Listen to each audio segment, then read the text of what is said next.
చేరువచ్చిన మీ అందరికీ ప్రభుపేట వందనాలు తెలియజేస్తున్నాను. మంచిది, మనం దేవుని వాక్యంలోకి వెళ్దాం.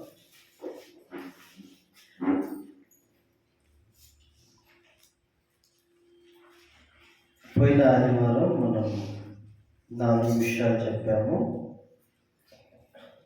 అందులో 2 విషయాలు మనం కంప్లీట్ చేసుకున్నాం. దావీదు యొక్క గొర్రెల కాపరి తన జీవితంలో ఎలా కొనసాగింది, తర్వాత గొల్లియాతుతో చేసినటువంటి యుద్ధం గురించి. హల్లెలూయా. మూడోదిగా ఇది నా 3వ విషయాన్ని మనం ధ్యానం చేసుకుందాము. దావీదు గొల్లియాతును జయించిన తర్వాత ఇశ్రాయేలీయులకు చాలా గొప్ప జయము కలిగింది. అయితే దావీదు జీవితంలో చాలా శ్రమ దానిని బట్టి ఎదురైంది. ఇది సంఘానికి దావీదు యొక్క జీవితం చాలా ప్రాముఖ్యమైంది.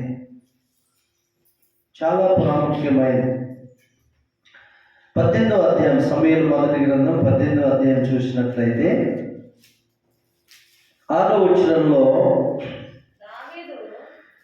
దావీదు ఫిలిష్తీయుణ్ణి అంటే గొల్లియాతుని హతము చేసి తిరిగి వచ్చినప్పుడు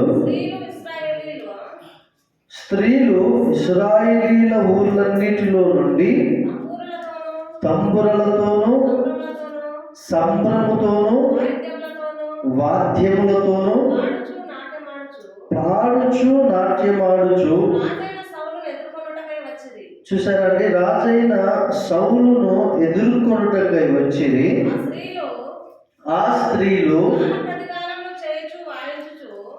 స్త్రీలు గాన ప్రతిగానములు చేయుచు వాయించుచు, సౌలు వేల కొలదియు దావీదు 10,000 కొలదియు శత్రువులను హతము చేసిరనిరి. ఆ మాటలు సౌలునకు ఇంపుగా ఉండనందున అతడు బహు కోపము తెచ్చుకొని వారు దావీదునకు 10,000 కొలది అనియు నాకు 1,000 కొలది అనియు స్తుతులు పాడిరే. రాజ్యము తప్ప మరి ఏమి అతడు తీసుకొనగలడు అనుకొనెను. కాబట్టి నాట నుండి, ఆ రోజు నుండి రాజైనటువంటి సౌలు దావీదు మీద విషపు చూపు నిలిపెను. మీకు ఒక ప్రశ్న,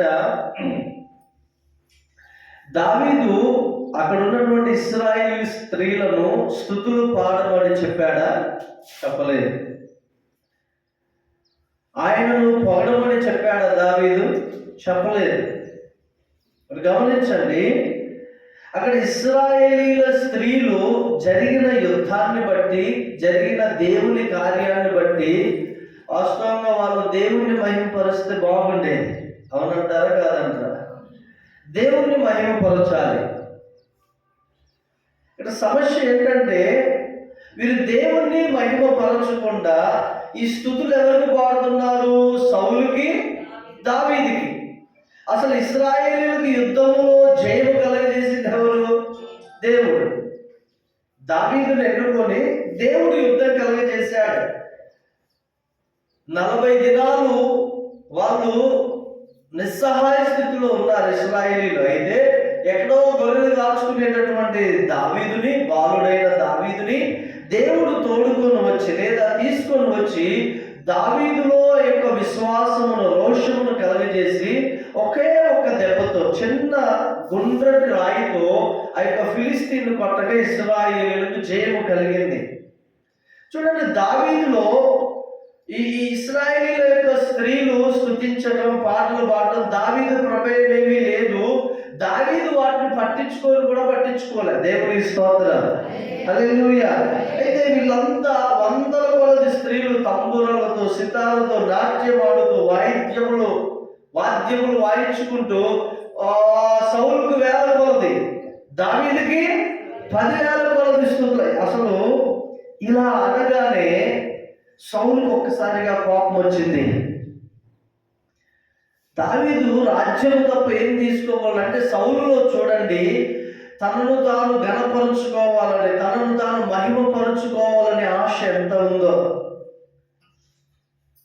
దేవునికి మహిమ చెల్లించవలసినటువంటి వ్యక్తి ఒక రాజు స్థానంలో సౌలు ఉన్నాడు కాబట్టి, మీరు ఈలాగున మాకు స్తుతులు పాడకూడదు, మమ్మల్ని గణపరచకూడదు, దీనంతటికి కారణము దేవుడే, మనము దేవుణ్ణి మహిమపరచాలని చెప్పాలి. దేవుని స్తోత్రం. కొన్నిసార్లు ఏమండి, విశ్వాసులు కానీ పాస్టర్స్ కానీ ప్రజలు వాళ్ళని పొగిడితే చాలా బాగుంటారు.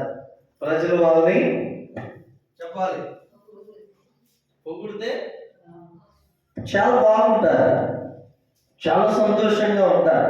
ఒకవేళ స్టేజీల మీద కనుక వాళ్ళు చేసిన కార్యానికి ప్రజలు పొగడకపోతే అసలు చాలా చిరాగ్గా ఉంటారు. హల్లెలూయా. ఇటీవల కాలంలో ఒక దైవజనుడి పేరు నేను మర్చిపోయి వేరే పేరు పలకటాన్ని బట్టి చాలా ఫీల్ అయినాడు, అప్సెట్ అయినాడు ఆ దైవజనుడు. కొన్నిసార్లు మర్చిపోతాం మనం. ఇంకొక ఆయన పోస్టర్లో ఫోటో వేయలేదని నేను రానండి మీటింగ్ అంటాడు. అంటే ఈ మనసంతా చూడండి, వారిని వారు కనపరుచుకోవడం, వారిని వారు కనపరుచుకోవడం.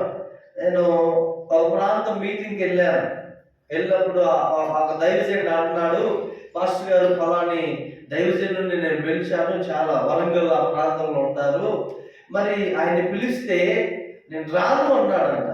ఎందుకు రాను అన్నామంటే నా ఫోటో వేయలేదు కదా. ఏమీ లేదు. ఇప్పుడు దేవుని కార్యం జరిగించడానికి, దేవుడిని ప్రకటించడానికి, దేవుడిని మహిమపరచడానికి పేరు ఫోటో అడ్డం చెప్పండి. అంటే వీళ్ళలో తమను తాము గణపరుచుకోవాలి, తమను తాము కనపరుచుకోవాలి, హెచ్చించుకోవాలి అనే స్వభావం వాళ్ళలో జన్మించింది, లేకపోతే వాళ్ళలో పుష్కలంగా ఉంది. కాబట్టి వారు ఏదైనా పని చేసినప్పుడు, ఏదైనా పాట పాడినప్పుడు, ప్రార్థన చేసినప్పుడు, లేదా వాక్యం చెప్పినప్పుడు, లేదా సంఘంలో ఏదైనా పని చేసినప్పుడు ప్రజలు వాళ్ళు పొగడకపోతే వాళ్ళు సరిగా బ్రతకలేదు.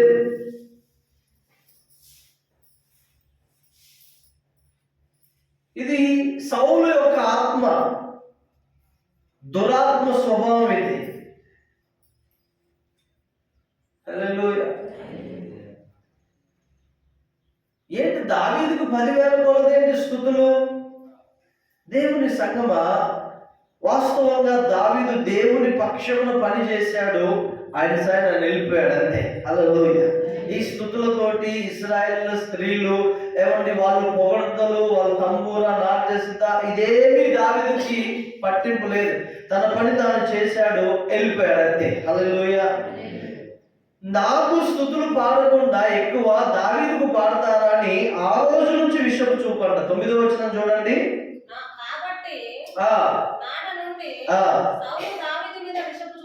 చూసారండి, ఆ రోజు నుంచి దావీదు మీద విషపు చూపు. చాలా మంది మందిరాలు ఎందుకు బంద్ చేస్తారు తెలుసా? నిన్నగా మనం వచ్చిన వాళ్ళకి ఇస్తాడు పాస్టర్ గారు మౌతు, మాకు మాత్రం పాటలు పాడటానికి ఎవరు అంటే. దీని మధ్య ఈ యొక్క వ్యక్తి స్వభావం ఏంటి? ఒక వ్యక్తి 3 నెలలు చర్చి బంద్ చేశారు. 3 నెలలు ఎందుకు తెలుసా? మైక్ సౌండ్ పెట్టలేదు. ఏంటి ఈ స్పిరిట్ ఏంటి, ఈ ఆత్మ ఏంటి? ఇది చాలా దావీదు లాంటి, లేదా దేవుణ్ణి నిజముగా ఆరాధించే వ్యక్తులకి ఇది ఒక శ్రమ. దేవుని బిడ్డలారా, ఇటువంటి దెయ్యపు ఆత్మ చేత నింపబడినటువంటి సౌలు లాంటి ఆత్మ కలిగిన వారి ద్వారా. అర్థమవుతుందా? హల్లెలూయా. చూడండి, ఆ రోజు నుంచి ఇది ఇలా ఉండటాన్ని బట్టి మీరు 10వ వచనం చదివితే, దేవుని యొద్ద నుండి దురాత్మ సౌలు మీదకి బలముగా వచ్చినందున అతడి ఇంటిలో ప్రవచించుచుండగా దావీదు మునపటి లాగున వీణ చేత పట్టుకొని వాయించెను. అప్పుడు సౌలు చేతిలో ఒక ఈటె ఉండగా దావీదును పొడిచి గోడకు బిగించుదని అనుకొని సౌలు ఆ ఈటెను విసిరినైతే అది తగలకుండా దావీదు 2 మారులు 12వ వచనం చదువుదాం అందరం కలిసి. యెహోవా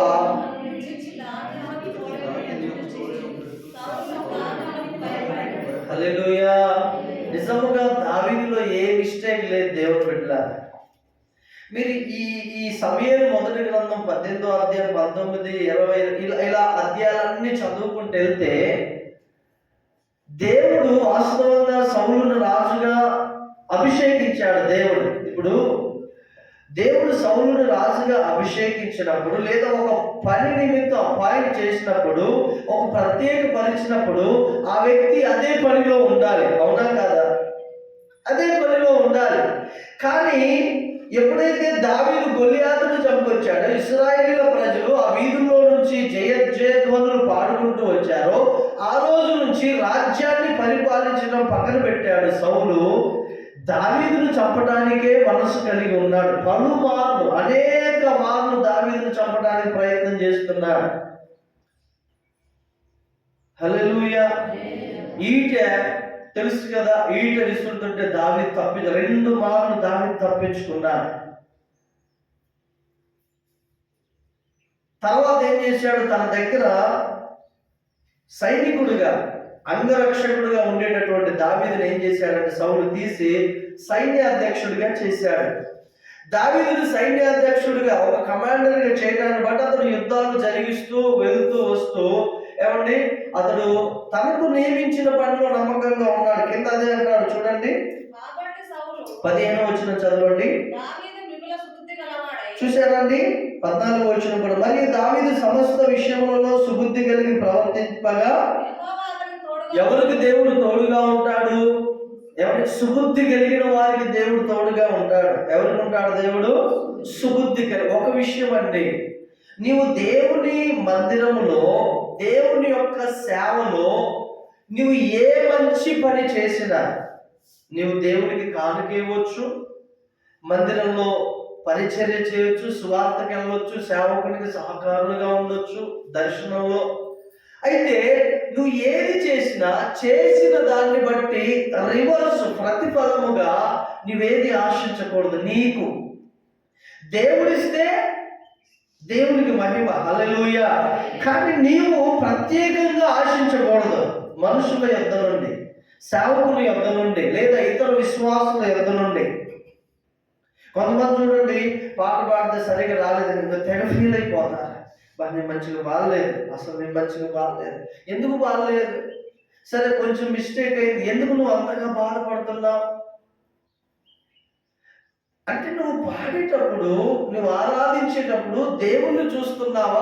నేను ఎలా పాడుతున్నానని ప్రజలు నన్ను మెచ్చుకోవాలనే ఒక దృక్పథంతో నువ్వు చేస్తున్నావా సేవ? హల్లెలూయా. దేవుని దగ్గర 2 వ్యక్తులు ప్రతిఫలం పొందుకుంటారు. ఎంతమంది? 2 వ్యక్తులు. ఒకటి ఏంటంటే, ఎంత కష్టపడినా భూమి మీద ప్రతిఫలం ఉండదు.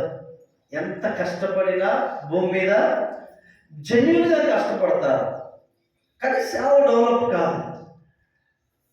దేవుడు చూస్తాడు, ఈమె లేదా ఇతను జెన్యూన్గా నమ్మకంగా సుబుద్ధి కలిగి సేవ చేశారు, కానీ ఆత్మలు రాలేదు. అయినా అతడు లేదా ఆమె కష్టపడ్డారు కాబట్టి నేను వాళ్ళకి ఇదిగో బహుమానం ఇస్తానని ఇస్తాను. హల్లెలూయా. రెండవది, బాగా కష్టపడతారు, చాలా సేవ డెవలప్ అయింది.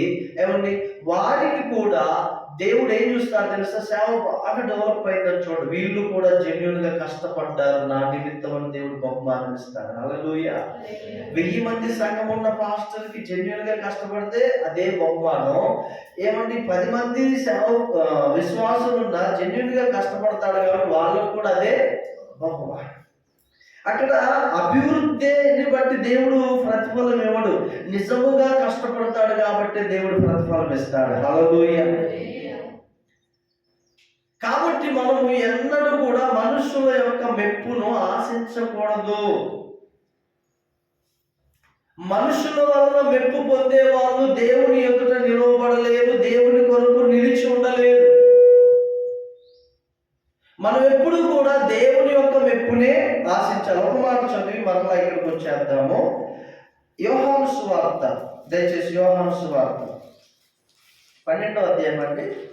అక్కడ ఒక మాట రాయబడి ఉంటుంది. 12వ అధ్యాయం 42వ వచనం నుంచి చదవండి అమ్మా. 42వ వచనం. అయినను కానీ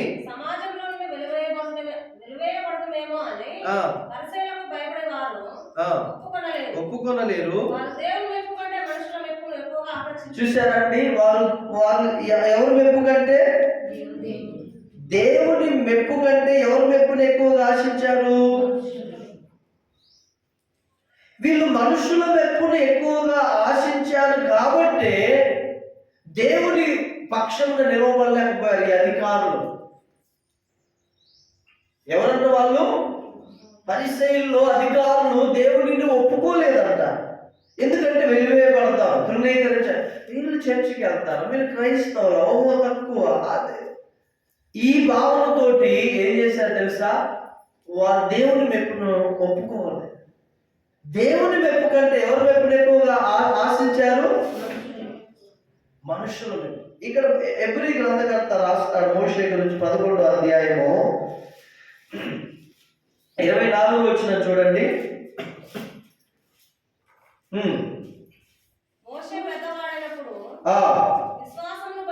విశ్వాసమును బట్టి ఐగుప్తు ధనము కంటే క్రీస్తు ఐగుప్తు ధనము కంటే ఈరోజు ధనం కోసం యేసుని విడిచిపెట్టే వాళ్ళు ఉన్నారండి సమాజంలో. డబ్బు కోసం యేసు ప్రభుని వారు కలిగి ఉన్న విశ్వాసాన్ని, వారు పొందిన రక్షణను కూడా నిర్లక్ష్యం చేసి విడిచిపెట్టే వాళ్ళు సమాజంలో ఉన్నారు చాలా మంది. కానీ ఈయన చదవండి అమ్మా.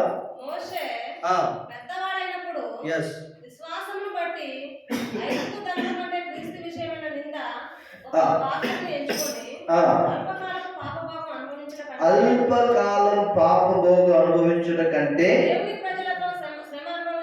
దేవుని ప్రజలతో శ్రమ అనుభవించిన మేలని యోచించి ఒప్పుకొనలేదు. అదేనగా దేవునికి స్తోత్రం, హల్లెలూయా. దేవుని బిడ్డలారా, నీకు ఒకవేళ ఈ భూమి మీద నీకు ప్రతిఫలం ఉండొచ్చు, ఉండకపోవచ్చు, అది దేవుని ఇష్టం. కానీ దేవుని కొరకు కనుక నువ్వు శ్రమ పడితే, దేవుని కొరకు కనుక నువ్వు ప్రత్యేకపరుచుకుంటే ఆయన నీకు పరలోకంలో గొప్ప బహుమానం ఇస్తాడు. హల్లెలూయా. పౌలు అదే అంటాడు కదా, ఏమంటే తిమోతి 2వ పత్రికలో 4వ అధ్యాయం ఆఖరి వచనం ఏమంటాడండి? నీతి గల న్యాయాధిపతి అందరికీ నీతి కిరీటాన్ని ఇస్తాడు, విశ్వాసాన్ని కాపాడుకున్న వారందరికీ. 7వ వచనం, నీతి గల న్యాయాధిపతి అయిన ప్రభువు నాకు మాత్రమే కాకుండా తన ప్రత్యక్షతను ఆపేక్షించు వారందరికీ అనుగ్రహించను. హల్లెలూయా. దేవుని మెప్పు, దేవుని బిడ్డలారా, మనం మనుషుల మెప్పు, మనుషుల పొగడతల వైపు చూడకూడదు. అది నీకు సమాధి అయింది. ఒకవేళ మనుషులు కనుక పాస్టర్ గారు మీరు ఎమ్మా పాడారు, ఎమ్మా వాక్యం చెప్పారు, అసలు మీరు ప్రార్థన చేస్తుంటే ఓ అద్భుతాలు జరుగుతున్నాయి, నిజమే కదా, అవునా, ఈ పొగడతలు కనుక రిసీవ్ చేసుకుంటే ఆ రోజే సమాధి చేయబడతాను. జాగ్రత్త దేవుని బిడ్డలారా. సౌలు ఈ పొగడతలను ఆశించాడు కాబట్టే ఏ పొగడతల్ని ఆశించినటువంటి, సంబంధం లేకుండా ఉన్నటువంటి దావీదు మీద నిష్కారణంగా విషపు చూపు నిలిపి ఆ రోజు నుంచి దావీదును చంపుదానికి ప్రయత్నం చేస్తున్నాడు. ఒకవేళ నీకు ఏ వ్యక్తి మీదైనా సంఘములో కానీ, నీ బంధువులతో కానీ, బయట వ్యక్తుల మీద కానీ ఒక విషపు చూపు, వాళ్ళ పేరెత్తితే వాళ్ళని గురించి కనుక వాళ్ళ టాపిక్ ఎత్తితే నీలో కనుక ఒక విషయం కలుగుతుందంటే అది దురాత్మ సంబంధమైన విత్తనము. జాగ్రత్త. అది నీలో కలిగి ఉంటే సౌలు ఏ విధంగా నాశనానికి వెళ్ళాడో ఆ మార్గంలో ఉన్న వాళ్ళందరూ అదే మార్గంలో చివరి వరకు వెళ్తారు. అందుకే యేసు అన్నారు, తండ్రి వీరేమి చేస్తున్నారు, వీరు ఎరగరు కనుక వీరిని క్షమించండి. విషపు చూపు అనేది ఇది సాతానుడి యొక్క విత్తనం. ఇది నీలో గనక నాటబడితే నీ జీవితాన్ని నాశనం చేస్తుంది. హల్లెలూయా. ఒకసారి యేసు ఏమన్నాడు తెలుసా అండి మీకు? హెబ్రీయులకు రాసినటువంటి పత్రికలో యేసు ప్రభు ఏమన్నారంటే 4వ అధ్యాయం హెబ్రీయులకు రాసిన పత్రిక. Thank you lord. హెబ్రీయులకు రాసిన పత్రికలో నాకు ఒక మాట ఉంటుంది.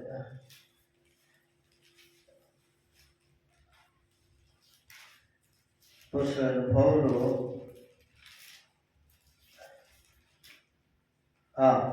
రోమా అధ్యాయం ఒకసారి 5వ అధ్యాయం రోమిలకు రాసిన పత్రికలోనే ఉంటుంది.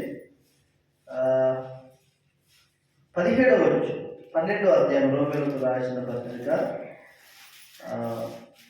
17వ వచనం. కీడుకు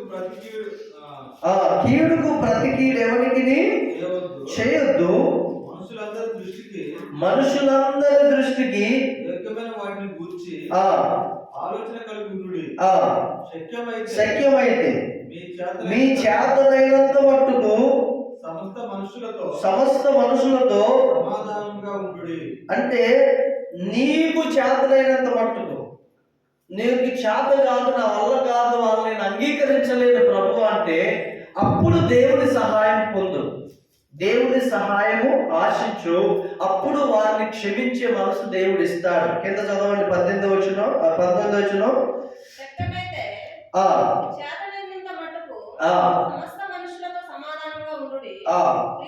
ప్రియులారా, మీకు మీరే పగ తీర్చుకొనక దేవుని ఉగ్రతకు చోటీయుడి. పగ తీర్చుట నా పని, నేనే ప్రతిఫలం ఇత్తును చెప్పుచున్నారని వ్రాయబడి ఉన్నది. కాబట్టి నీ శత్రువు ఆకలి కొని ఉంటే అతనికి ఏం పెట్టాలండి? ఎవరికి పెట్టాలంట? ఎవరైనా శత్రువు పెడతారా? నీకు బాగా నచ్చితే, ఇష్టమైతే, లైక్ మైండెడ్ ఉంటే వాళ్ళని పిలిచి పెడతావు బిర్యానీ. శత్రువులు పెడతావా? కానీ యేసయ్య ఏం చెప్తున్నాడు ఇక్కడ?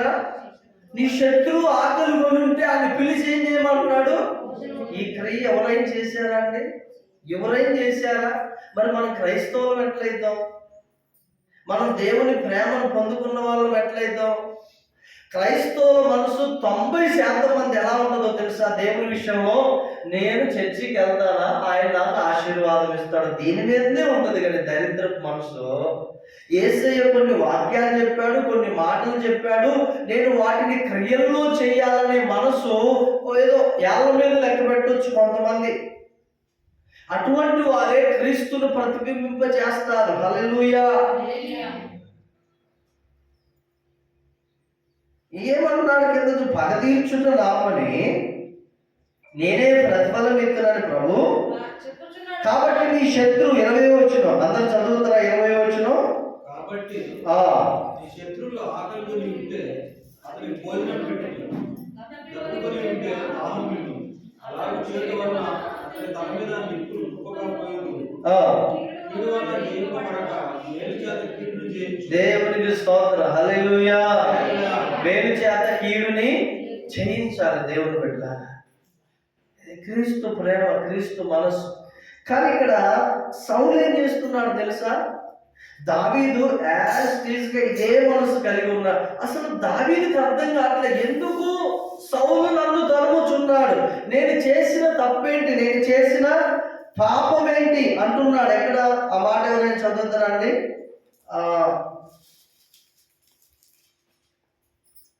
19వ అధ్యాయం 1వ వచనం చదవండి.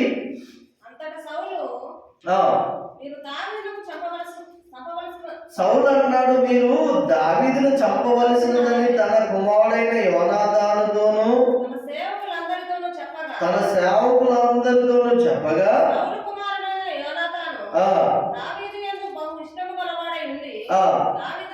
ఇట్లా నేను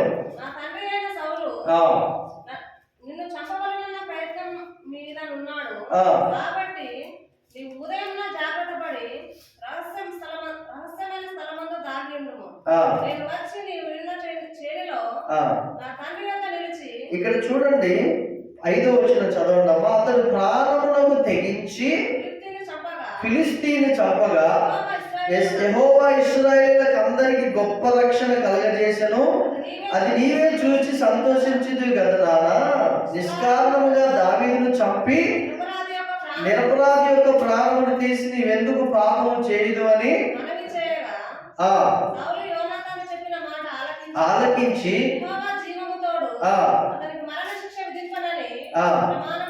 హల్లెలూయా. చూసారండి, సౌలు అంటున్నాడు, ఓ నిజమే కదా, దావీదు చేయబట్టేగా మనకు రక్షణ వచ్చింది, ఇక నేను దావీదును చంపను అని సౌలు అంటున్నాడు. యోనాతాను అనుకున్నాడు తన కొడుకు, అబ్బా దావీదుకు ప్రాణగండం పోయింది అనుకున్నాడు. కొన్నిసార్లు మనకు కూడా, మీలో కూడా కొంతమందికి ఆలోచిస్తే నిజమేలే, ఆ వ్యక్తిని ఎందుకు మనం బాధ పెట్టాలి, ఆ వ్యక్తి మీద ఎందుకు మనం పగ కలిగి ఉండాలి, ఏదో అప్పుడేదో అయిపోయిందిలే అని అనుకుంటారు. ఇలా కొంతకాలమే మళ్ళీ ఏదో జరుగుతుంది. ఇలా అనుకున్న తర్వాత ఏమైంది తెలుసా అండి? ఇలా అనుకున్న తర్వాత ఆ కిందికి రాగానే 8వ వచనం చదవండి. తరువాత యుద్ధము సంభవించినప్పుడు దావీదు బయలుదేరి ఫిలిష్తీయులతో యుద్ధము చేసి వారిని ఓడించి వెనుకకు పారదోలి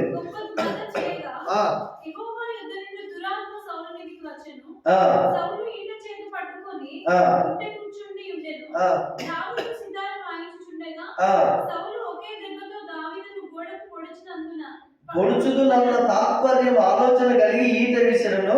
దావీదు అతని ఎదురు నుండి తప్పించుకున్నందున ఈట గోడకు నాటక దావీదు ఆ రాత్రి ఎందుకు తప్పించుకొని. చూసారండి, అలా అన్నాడు నేను చంపనని. ఆ తెల్లారి దావీదుని ఫిలిష్తీయుల్ని సౌలు శత్రువుల్నే ఓడించి వచ్చాడు. మరలా దురాత్మ సౌలుకు పట్టేసింది. ఇక్కడ చూడండి, ఒక వ్యక్తి వర్ధిల్లుతూ ఉండుట, ఒక వ్యక్తి దేవుడు ఒక వ్యక్తికి తోడై ఉంటుంటే, అతని ద్వారా రాజ్యానికి దేశానికి క్షేమం కలుగుతుంటే, రాజు సన్మానించవలసింది పోయి అతన్ని శత్రువుగా భావిస్తున్నాడు. దీనికి గల కారణం ఏంటి చెప్పండి? దురాత్మ అతనిలోకి రావటానికి అతడు అంగీకరిస్తున్నాడు. హల్లెలూయా. అంతా కాదని, నాకు ఈ రాజ్యము వద్దు, నాకు ఇదేమీ వద్దు, సౌలు నన్ను చంపేటట్టున్నాడని దావీదు ఏం చేశాడు తెలుసా? ఆ రాత్రి అలా ఉండి తప్పించుకొని వెళ్ళి రామాకి వెళ్ళిపోయాడు. ఎవరి దగ్గరికి? ప్రవక్త అయిన సమూయేలు దగ్గరికి వెళ్ళిపోయి తన బాధంతా చెప్పి ఏడుస్తాడు దావీదు. ఏడవగానే సరే నువ్వు నా దగ్గర ఉండు అని సమూయేలు కొంతకాలం ఉన్న తర్వాత ఏమైంది తెలుసా? 20వ అధ్యాయం 1వ వచనం చూడండి. దావీదు రామాలో సమూయేలు దగ్గర ఉన్నాడని ఈ యొక్క సౌలుకు తెలిసి ఏం చేస్తాడు తెలుసా? తన పనివారులు కొంతమందిని పంపిస్తాడు. మొదటిగా వాళ్ళు ఏం చేస్తారు? వాళ్ళు ప్రవచిస్తా ఉంటారు. ఆడికి పోగానే సమూయేలు యొక్క ఆత్మ, దేవుడి యొక్క అభిషేకం తాగి వాళ్ళు ప్రవచిస్తారు. మళ్ళీ 2వ గుంపును పంపిస్తారు. అక్కడ కూడా అలాగే ప్రవచిస్తుంటే చివరికి సౌలు కూడా వెళ్తాడు దావీదుని చంపడానికి. సౌలు దావీదుని చంపడానికి వెళ్ళినప్పుడు సౌలు కూడా ప్రవచిస్తాడు. హల్లెలూయా. ఇదంతా కాదని ఏం చేసి 20వ అధ్యాయం కింద వస్తే, మరలా దావీదు నాయుడు నుండి రామాలోని నాయుడు నుండి పారిపోయెను. దేవుడికి స్తోత్రం. హల్లెలూయా. పారిపోతాడు. పారిపోయినా కానీ వదిలిపెట్టాడు. ఆ పారిపోయిన తర్వాత ఒక రోజు అమావాస్య వస్తుంది. అమావాస్య రాగానే భోజనం చేస్తారు. ఆ రోజు స్పెషల్ ఫుడ్, అంటే అదొక పండగగా భావించి కూర్చోగానే సౌలు పక్కన దావీదు కూర్చోవాలి, పక్కన యోనాతాను, పక్కన యోవాబు, వీళ్ళు ఉండాలి. కానీ ఆ రోజు దావీదు ఉండడు. సౌలు అనుకుంటాడు దావీదు ఏదో అపవిత్రపరచబడి ఉంటాడు, అందుకనే రాజు సన్నిధికి రాలేదని అనుకుంటాడు.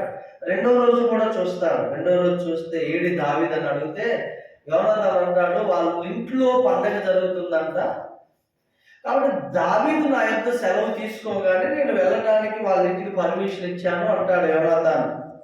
అప్పుడు యోనాతాన్ని సౌలు తిడతాడు, నిశ్చయముగా నీవు దావీదుని ఇక్కడికి పిలిపించు, నేను ఇప్పుడే చంపాలంటాడు. ఎప్పుడు చంపాలంట?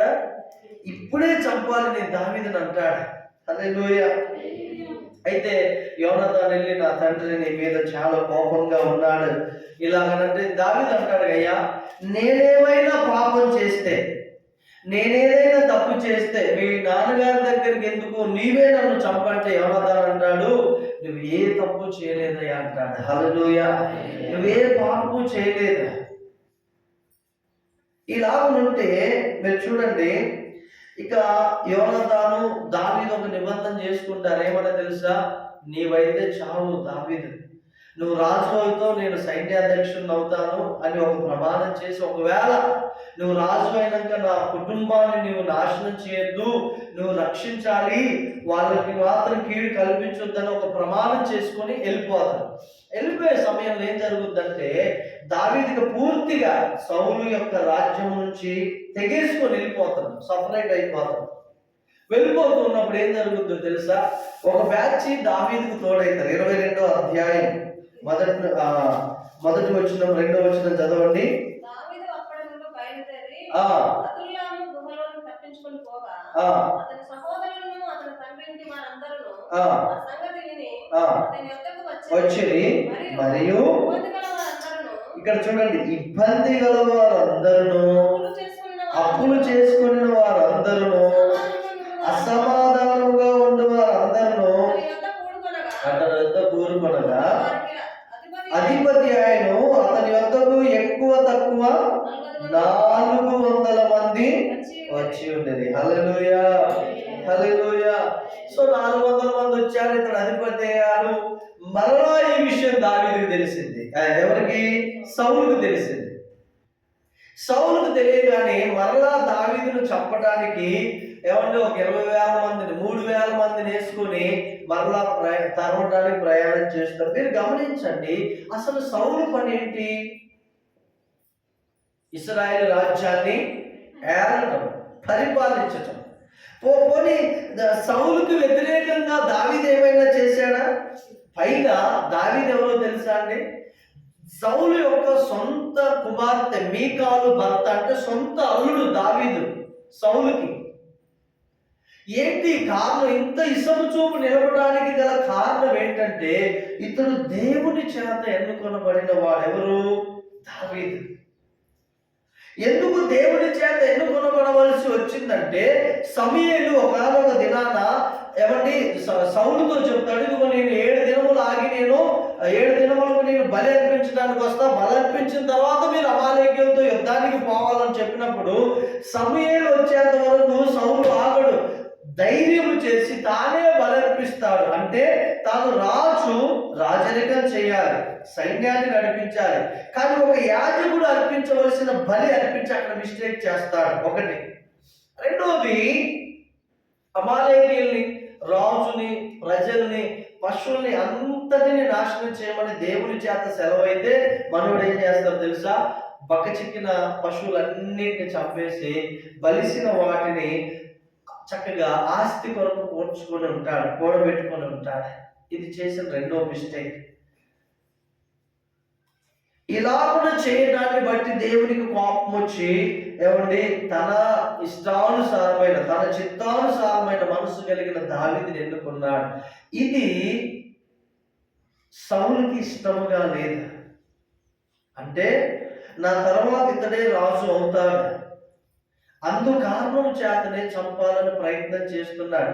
ఈ క్రమంలో ఏమంటే కొండల్లో గుహల్లో వెళ్తుంటే ఒకసారి సౌలు సైన్యాన్ని వేసుకొని దావీదుని చంపడానికి వచ్చి ఆ గుహలో ఏం చేస్తాడంటే ఆ మైదానంలో పడుకుంటాడు గుహను పెట్టి. దావీదు చూసి దగ్గరకు వచ్చి ఏం చేస్తాడు తెలుసా?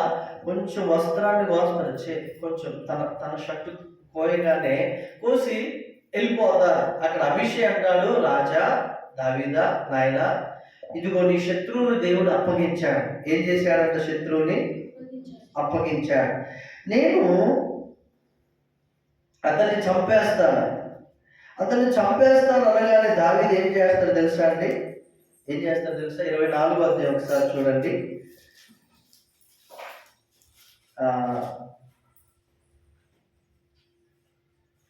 24వ అధ్యాయం 3వ వచనం. రాగా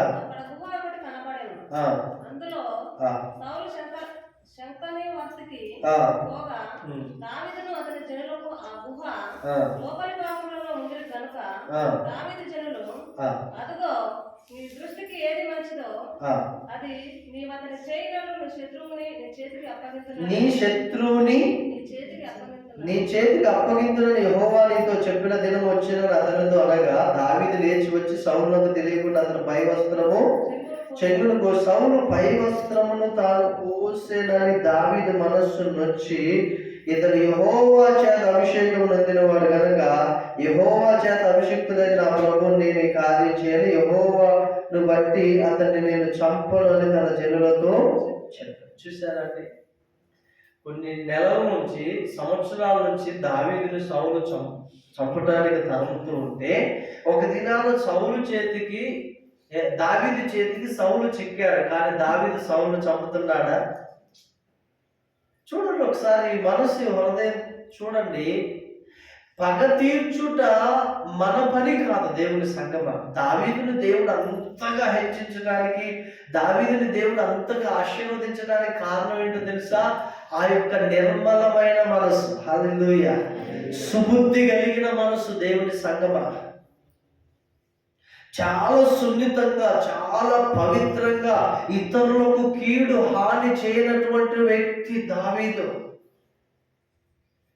ఒక మాట అంటాడు. ఏమని అంటాడంటే, నేను నిన్ను చంపను కానీ రెండోసారి కూడా దావీదు తన చేతికి చిక్కితే అంటున్నాడు, సౌలు అంత దూరం పోయి కేకేస్తాడు, రాజా సౌలా అనగానే ఒక్కసారిగా సౌలు లేస్తాడు. సౌలు లేచి అంట, ఎవరు ఈ స్వరం ఎవరు అంటే, అయ్యా నేనయ్యా దావీదు. ఆహా నాయన దావీదా, ఏంటంటే ఇదిగో దేవుడు నిన్ను నాకు ఇలా అప్పగించాడు కానీ నిన్ను చంపలేదు అని అంటే, సౌలు ఏమంటాడు తెలుసా దావీదుని? అక్కడ 19 వచ్చిన చదవండి, 18, 19 వచ్చిన చదువుతారా?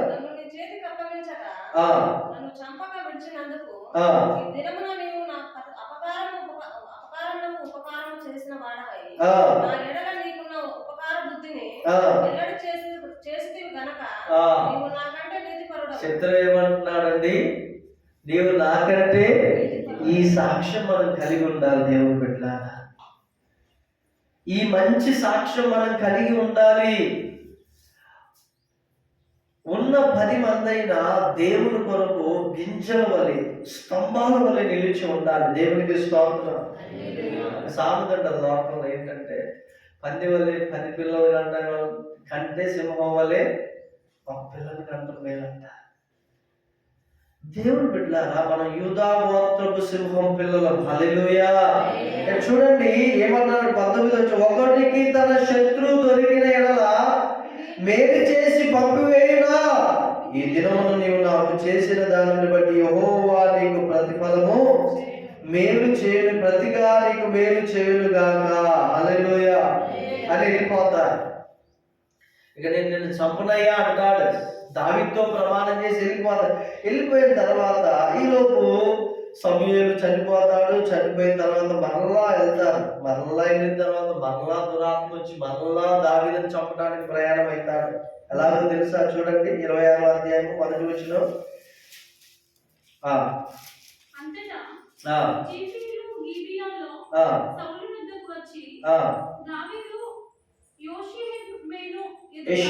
యోషీమేలు ఎదుట హగియా మరణంలో దాగి ఉన్నాడని తెలియజేయగా సౌలు లేచి, చూశారండి, సంపదను వాగ్దానం చేశాడు, ప్రమాణం చేశాడు. మళ్ళీ సౌలు లేచి ఏం చేస్తున్నాడు? ఇశ్రాయేలులో ఏర్పరచబడిన 3000 మందిని తీసుకొని ఆ, జీవులు అరణ్యంలోకి పోయెను. ఆ, సౌలు యోషిబీను ఎదుటనున్న హకీలా మన్యమందు త్రోవ ప్రక్కన దిగగా ఆ, దావీదు అరణ్యంలో నివసించుచుండి ఆ.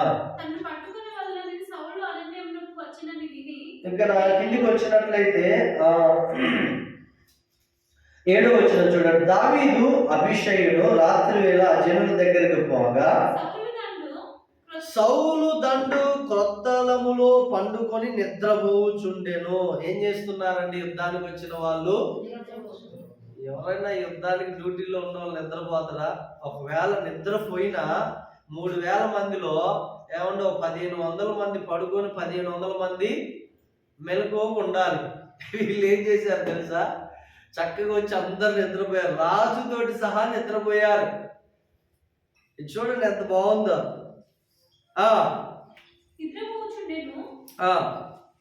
అతని ఈట అతని తల దగ్గర నేల మీద నాటి ఉండేను. తెలుసుగా ఈట ఏందో? అతని ఈట అతని తలగడ దగ్గర నేలను ఇట్లా ముచ్చుకొని ఉన్నాడు. దావీదు వస్తే చంపేద్దాను, ఎందుకంటే ఇంటికాడ 3 సార్లు ట్రై చేశాడు. దేవుడు తప్పించాడు దావీదుని. ఆ ఈట మాత్రానికి విడిచిపెట్టట్లా. ఆ ఈట శత్రువులకు వాడాలి సౌలు వాస్తవంగా, కానీ ఎవరికి వాడుతున్నాడు? దేవుని చేత ఏర్పరచబడిన వ్యక్తికి వాడుతున్నాడు. ఇది చాలా దుర్మార్గం. మనలో కొన్ని ఈటలు ఉంటాయి, అవి శత్రువుల మీదనే ఉపయోగించాలి.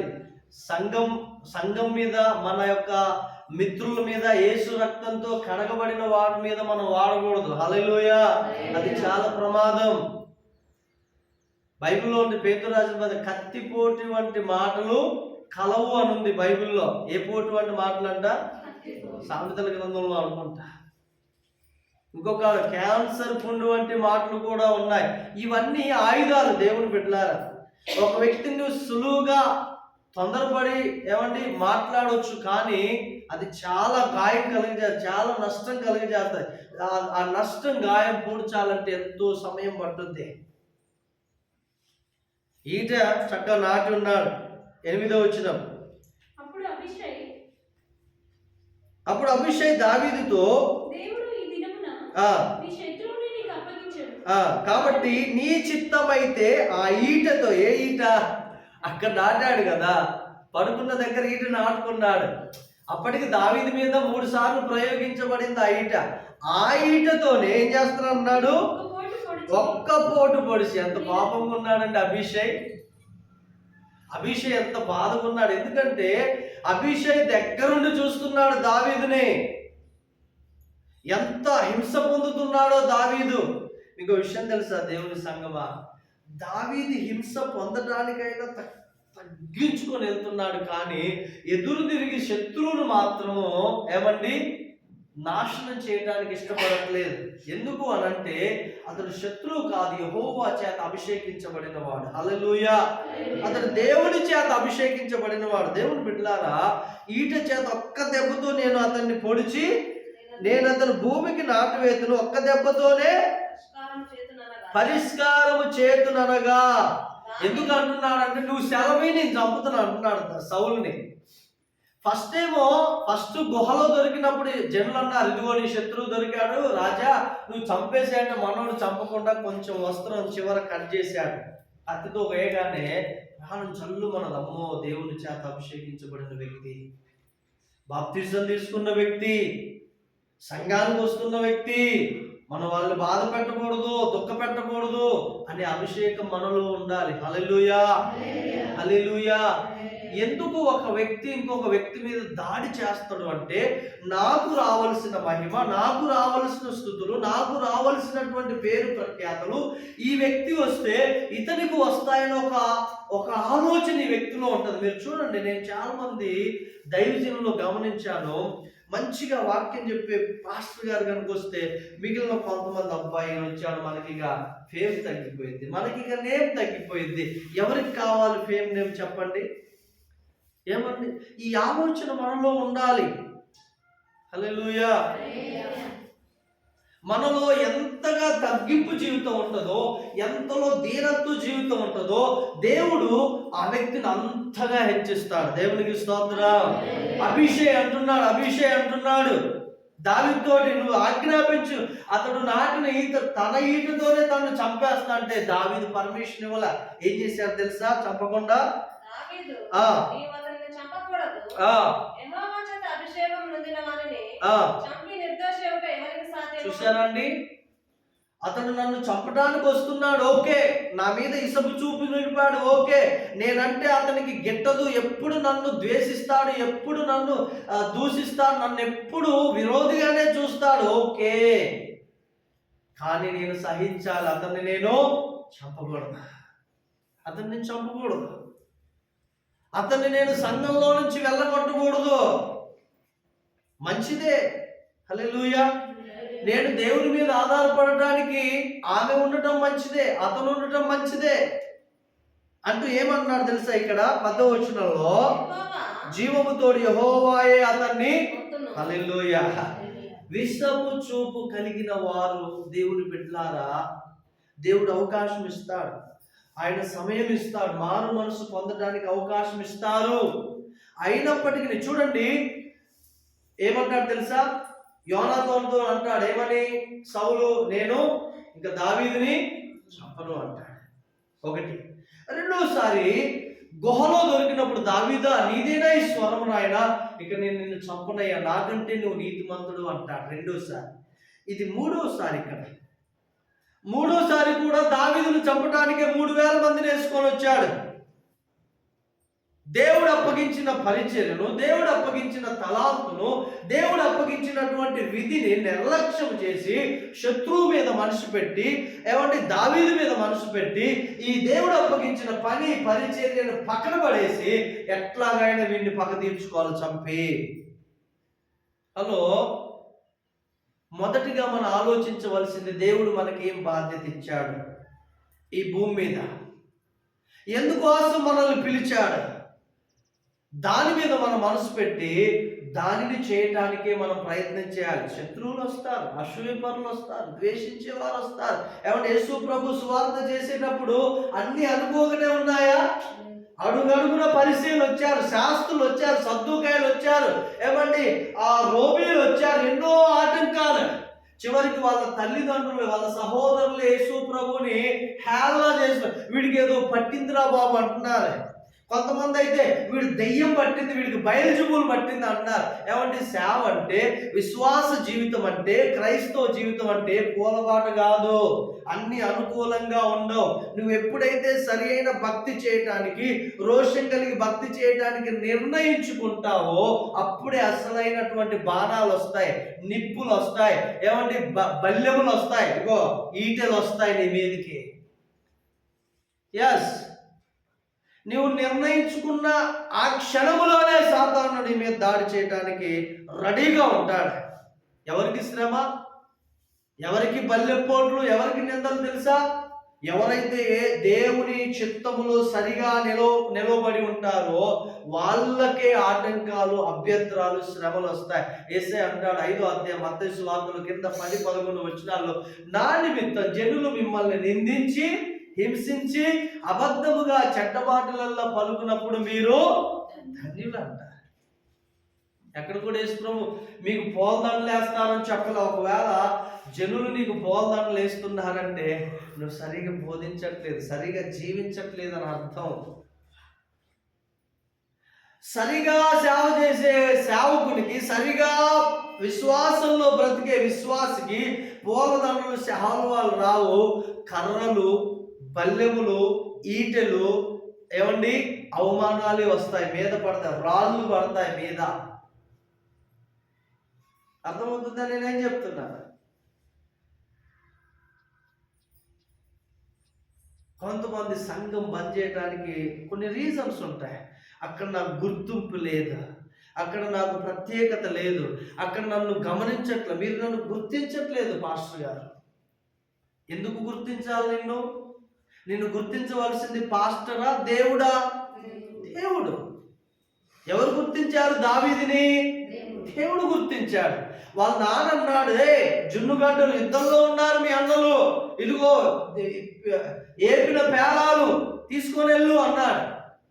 ఎక్కడో గొర్రెలు కాచుకునే దావీదు ఎవరికో అప్పగించాడు. ఒక 2 రోజులే కదా వెళ్ళొస్తానని వచ్చాడు.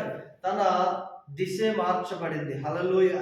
తన పరిస్థితి దేవుడు గుర్తించాడు. 40 రోజులు అక్కడ యుద్ధంలో చాతగాని వారి వల్ల ఇశ్రాయేలీయులు ఉంటే ఒక వ్యక్తిని దేవుడు పంపించి ఆ వ్యక్తి ద్వారా దేవుడు కార్యం చేస్తే సౌలు విషపు చూపు నిలిపి చంపటానికి ప్రయత్నం.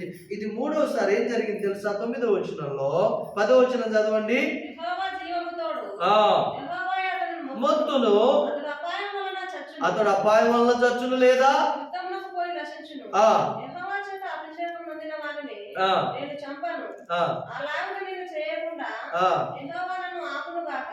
ఆ అయితే ఆ అతని తలగడ దగ్గర ఉన్న ఈటెను నీళ్ళ బుడిని తీసుకొని ఆ మనం వెళ్ళిపోదాము రమ్మని అభిషేక్తో చెప్పి అయితే అది తీసుకొని వెళ్ళిపోయిన తర్వాత ఏమైందో తెలుసా అండి?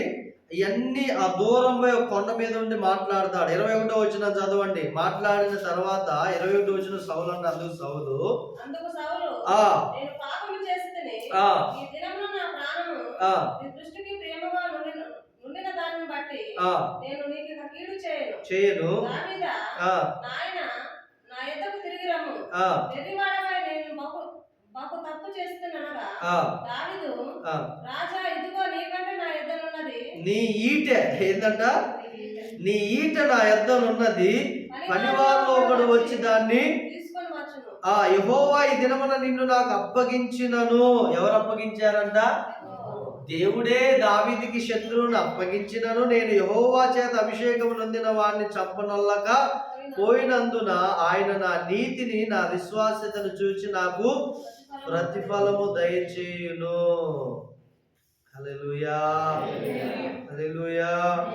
చూసారండి, దేవుడు అప్పగించినా కానీ హాని చేయలేదంట. దావీదు ఆ మనసును బట్టేనండి దేవుడు దావీదును రాజుగా అభిషేకించి రాజుగా ఒక దేశాన్ని పరిపాలించే కృపనిచ్చి. ఆ తర్వాత సౌలు దావీదు వెళ్ళిపోతాడు. ఫిలిస్తీన్ల దేశంలోనికి వెళ్ళి సిక్లగ్లో 16 నెలలు ఉంటాడు. ఎన్ని నెలలు? 16 నెలల తర్వాత ఫిలిస్తీన్లు ఇశ్రాయేలీయుల మీదకి యుద్ధానికి వచ్చి ఆ దినాన సౌలుని, యోనాతాన్ని, అబీషువను, మెల్కిషు తన 3 కుమారులను తనను ఒకే దినమందు చంపుతారు. ఆ తర్వాత దావీదు దేవుని యొక్క విచారణ చేయగా హెబ్రోన్కి వెళ్ళమంటాడు. ఎక్కడికి?